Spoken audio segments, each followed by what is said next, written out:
इंसान बड़ा काम करने के लिए पैदा हुआ है, दुनिया को अदल से भरने के लिए, मजलूमों को हक दिलाने के लिए, पढ़ लिख कर समाज में रोशनी फैलाने के लिए, अपने रब्बे करीम की इबादत के लिए, मानवता की सेवा के लिए, गरीबों में अदल करने के लिए, गरीबों को हक दिलाने के लिए, जालिमों का टेना तोड़ने के लिए। जब इतना बड़ा काम है इंसान का, तो अचानक नहीं, ये ग्रेजुअली धीरे धीरे, या धीरे धीरे बोलेगा, धीरे धीरे चलेगा और धीरे धीरे परवान चढ़ेगा। चूंकि इसको ताकतवर हो जहाज उड़ाना है, इसको पनडुब्बी बनकर समंदर में गोता लगाना है, इसको खलाओं में 6-6 महीने रहकर यूनिवर्स की सीक्रेट का पता लगाना है। इसलिए इसकी पैदाइश 9 महीने के बाद, 2 महीने के बाद नहीं, 9 महीने माँ के पेट में रहना है, 2 साल तक माँ का दूध पीना है और 5-10 साल तक ये माँ बाप की निगाहों में रहना है। 15-16 साल के बाद मैच्योर होना है। अब उसके बाद जब जवान हुआ, इसे इबादत भी करनी है और इसे समाज की खिदमत भी करनी है। इसके कांधे पे घर का बोझ है, माँ बाप की खिदमत का बोझ है, इसके कांधे पर बीवी की परवरिश का बोझ है, इसके कांधे पे औलाद की परवरिश का बोझ है, समाज का बोझ है, मुल्क और मिल्लत का बोझ है। इतना बड़ा बोझ लेके आदमी जो कमजोर पौधा होगा वो चलेगा, टूट जाएगा। इसलिए 9 महीना माँ के पेट में रहो, 2 साल तक माँ का दूध पियो, उसके बाद 18 साल में मैच्योर हो जाओ। अब तुम दुनिया का काम करो। यानी कुदरत का सारा काम हिकमतों से भरा है। काम जब बड़ा होगा, उसकी हड्डी भी मजबूत होगी, उसकी ताकत भी मजबूत होनी चाहिए। इसलिए अल्लाह 9 महीने माँ के पेट में रखता है। अब जरा गौर से सुनिए, अल्लाह रब्बुल इज्जत के इसी सिस्टम का हिस्सा है कि जो दुनिया में सबसे बड़ा काम करने के लिए आया है, उसकी ताकत भी सबसे बड़ी होगी, उसका खानदान भी सबसे बड़ा होगा, उसकी माँ भी सबसे बड़ी होगी, उसका दादा भी सबसे बड़ा होगा, उसका नाना भी सबसे बड़ा होगा। चूंकि एक महान नतम पर्सनैलिटी के सजाने, संवारने, निखारने में माँ का रोल रहता है, बाप का भी रोल रहता है, बाप दादा का रोल रहता है, परदादा का रोल रहता है, उसके ऊपर के दादा का रोल रहता है। लोग कहते हैं ना, इसके खानदान में ये बीमारी 500 साल से चली आ रही है। हमारे इलाके में एक खानदान में पांव फटने की बीमारी है, तो अब उस खानदान में जल्दी से लोग शादी नहीं करते हैं। नहीं, लड़की खूबसूरत है मगर इस खानदान में पांव फटने की बीमारी। अब ये बीमारी कब से चली आ रही है किसी को नहीं मालूम है। 100 साल 200 साल से चली आ रही है। तो 200 साल पहले से जो बीमारी चली आ रही है, उसके खानदान के आने वाली नस्लों को भी वो थोड़ा सा समाज में ऐबदार बना देती है। और फिर कुछ खानदान के लोग बड़े हष्ट पुष्ट मोटे ताजे होते हैं और कहते हैं कि इनका दादा पहलवान था, इनका परदादा पहलवान था, इनका नाना पहलवान था। चूंकि नाना का ब्लड मेरी माँ में शामिल है और दादा का ब्लड मेरे बाप में शामिल है, इसीलिए दादी हाल के एतबार से और नानी हाल के एतबार से भी जो बहुत बड़ी पर्सनैलिटी है, उसका मजबूत होना जरूरी है। दादा की तरफ से भी लाजवाब और नाना की तरफ से भी लाजवाब। ऐसा नहीं कि रास्ता चलते किसी लड़की को मुंह देखा, मुंह अच्छा लगा, शादी कर लिया और चले आए। बाद में पता चला कि साहब इनकी औलाद जो भी है वो जैसी की तैसी औलाद है। अब सब इनके बाप, इनकी माँ फाहिशा थी, इनके बाप ऐसे थे, उनके दादा ऐसे थे। यानी इनकी नस्लों में बेहयाई चली आ रही है।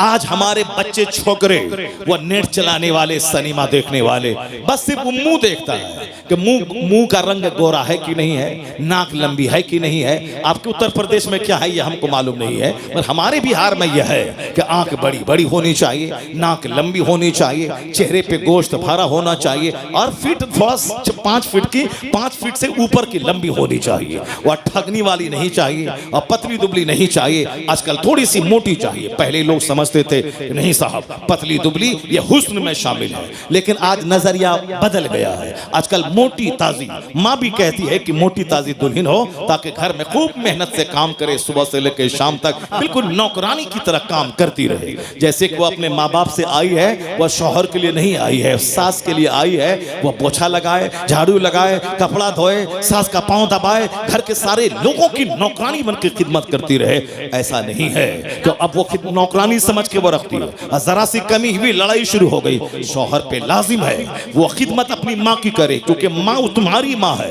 तुम्हारी बीवी की माँ नहीं है। वो तुम्हारी माँ के पाँव के नीचे तेरी जन्नत है, वो तेरी बीवी का जन्नत तेरी माँ के पाँव के नीचे नहीं है। वो खिदमत करे, ये उनका एहसान है, ये का एहसान है। वह तेरी खिदमत करेगी, वह तेरी खुशी ढूंढेगी। अगर तेरी माँ के साथ ना रहना चाहे, उसके लिए अलग घर देना होगा, अलग चापाकल देना होगा, अलग वॉशरूम देना होगा, ये तुम पर लाजिम है। अगर वो अब तुम्हारी माँ को माँ समझ रही है, सोने पे सुहागा है, तो रास्ता चलती कोई सड़क छाप औरत वो तेरी माँ को की खिदमत नहीं करेगी। जिस तरह आप कॉलेज में पढ़ने लगे, कॉलेज में पढ़ने वाली लड़की से प्यार हो गया, उनको बोले कि तुम देहात में नहीं रहूंगी, मैं शहर चाहिए। अच्छा ठीक है, मैं तुम्हारे लिए मैं शहर आ जाऊंगा। अब वो शहर बिहार नहीं, उत्तर प्रदेश की राजधानी लखनऊ को गोमती नगर चाहिए। चलो गोमती नगर में हम बिल्डिंग खरीद लेंगे। यानी माँ छोड़ देंगे, बाप छोड़ देंगे। रास्ता चलती औरत का चेहरा देखा, माँ बाप सब छोड़ दिया। लेकिन अगर दीन तुम्हारे पास रहेगा, अगर वो लड़की बोले कि माँ बाप समाज छोड़ दे, तुम क्या बोलोगे? तेरी तरह अगर लड़की हो तो 5-4 शादी मैं कर सकता हूं, शरीयत इजाजत दिया है। तू भागे या तुझको मैं छोड़ दूं, 4 शादी एट ए टाइम। लेकिन एक माँ अगर हमसे नाराज हो गई तो दुनिया के अरबों लोगों की भीड़ में दूसरी माँ नहीं मिल पाएगी। एक बाप अगर नाराज हुआ, दूसरा बाप नहीं मिल पाएगा, क्योंकि माँ एक ही होती है और बाप एक ही होता है। बीवी तो 4 हो सकती है, और तलाक दिया तो तलाक देते जाओ, शादी करते जाओ। अगर वह मर गई तो शौहर खुशी मनाता है, चलो झमेले से नजात मिली, अब दूसरी बीवी आएगी। तो मरने के बाद बीवी हो सकती है, मगर माँ एक मर गई तो दूसरी माँ नहीं हो सकती है। बाप अगर मर गया तो दूसरा बाप कभी नहीं हो सकता। इसलिए माँ ना छूटे, बाप ना छूटे, बीवी छूटे छूटे, मगर माँ ना छूटे, बाप ना छूटे। बीवी का चेहरा देखेगा तो हज का सवाब नहीं मिलेगा, मजा मिलेगा, मगर माँ का चेहरा देखेगा तो हज मबरूर का अज्र मिलता रहेगा। बाप का चेहरा देखेगा तो हज मबरूर का अज्र मिलेगा। इसलिए सुबह सवेरे माँ के पास जाके 100 बार उसका चेहरा दे, 100 हज का सवाब मिल जाएगा। और ऐसा भी नहीं है कि माँ का चेहरा देखिए, हज कमा के आइए और बीवी को लाठी से मारते रहिए। नहीं नहीं, सरकार रहमत है माँ के लिए भी, सरकार रहमत है बीवी के लिए भी। हुजूर ने जहां कहा बीवी का चेहरा देखो तो हज का सवाब मिलेगा, वहीं हुजूर ने यह भी कहा बीवी के मुंह में लुकमा डालो तो हर लुकमे के बदले में सवाब मिलेगा। सुभान अल्लाह, क्या बात। अब यहाँ अध कपारी लोग होते हैं, आधा दिमाग होता है। माँ की तरफ गया तो बाप बीवी को मारना शुरू कर दिया, और कोई बीवी की मोहब्बत में लूटा तो माँ को छोड़ दिया। तो इस्लाम ये नहीं कहता कि वन साइडेड हो जाओ। इस्लाम ये कहता है बीवी को बीवी की तरह सम्मान दो, माँ को माँ की तरह सम्मान दो।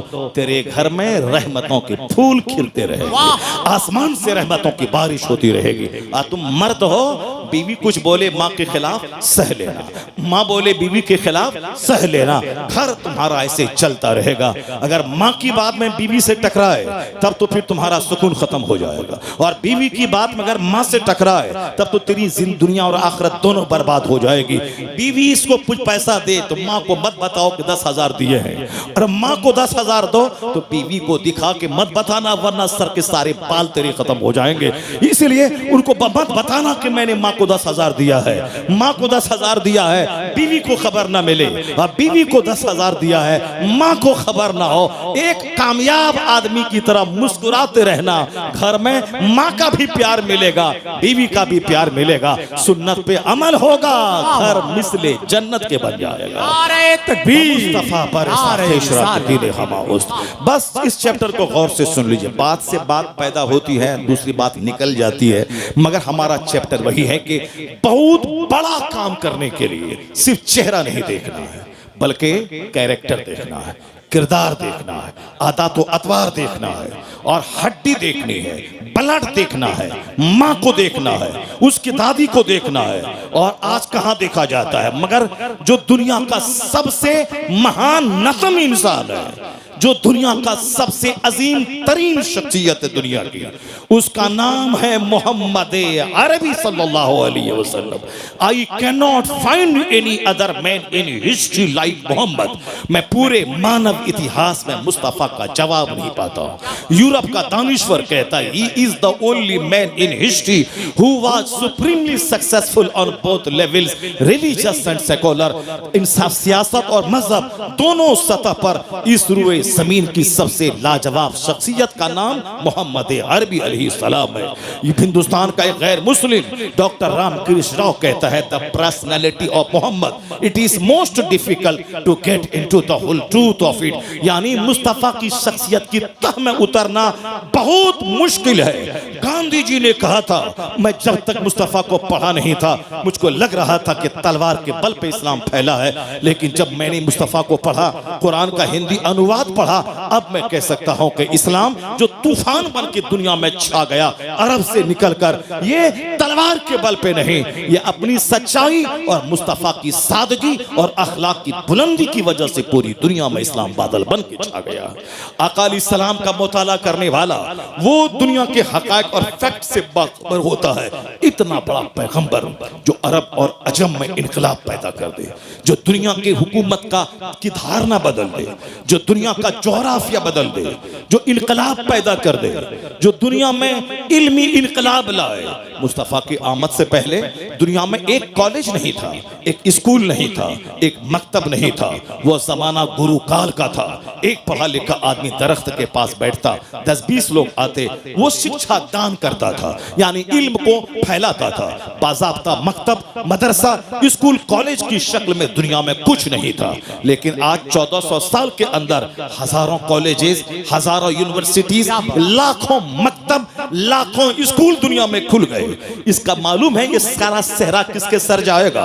1000 साल पहले तो अमेरिका का नाम दुनिया में नहीं था। 1000 साल पहले तो कोई कॉलेज स्कूल दुनिया में नहीं था। चाहे JNU हो, AMU हो, चाहे BHU हो, बनारस हिंदू यूनिवर्सिटी, इसकी तारीख 200 साल के अंदर की है। लेकिन आज लाखों स्कूल, लाखों कॉलेज की मौजूदगी में ये मानना पड़ेगा कि सबसे पहले जिसने गरीब अमीर सबके घर में इल्म जाएगा। इल्म हासिल करना कंपलसरी है। अमीर भी पढ़े, गरीब भी पढ़े, देहाती भी पढ़े, शहरी भी पढ़े। और इल्म ताकत का नाम है, इल्म रोशनी का नाम है। जिसने इल्म पे जोर दिया वो मुस्तफा जाने रहमत की ज़ाते गिरामी है। अब क़यामत तक जितनी भी इल्मी दरसगाहें कायम होती जाएंगी, उन सब के क़याम का सेहरा मुस्तफा जाने रहमत के सरे अक़दस में जाएगा। चूंकि हुजूर से पहले बाज़ाब्ता तालीम हासिल करने का सिस्टम नहीं था, तो सरकार तालीमी इनकलाब पूरी दुनिया में बर्पा किया। और जहां तक रहा, पहले लोग सूरज को पूजते थे, लेकिन आज साइंस में सूरज पे रिसर्च हो रही है। आज साइंस में चांद पे तहकीक हो रही है। व्हाट इज सन, सूरज क्या है, ये रिसर्च हो रही है। व्हाट इज मून, चांद क्या है, इस पे तहकीक हो रही है। पहले जो चीजें मौजूए इबादत थी, यानी चांद को पूजना, सूरज को पूजना, दरख्त को पूजना, मगर आज बाज़ाब्ता दरख्त पे बायोलॉजी में रिसर्च, ज़ूलॉजी में, बोटनी में रिसर्च हो रही है, तहकीक हो रही है। दरख्त क्या है, यह दरख्त कैसे हंसता है, यह दरख्त क्या छोड़ता है, यह दरख्त क्या लेता है, यह दरख्त हमारे लिए कितना मुफीद है, ये कौन सा दरख्त कैसा है।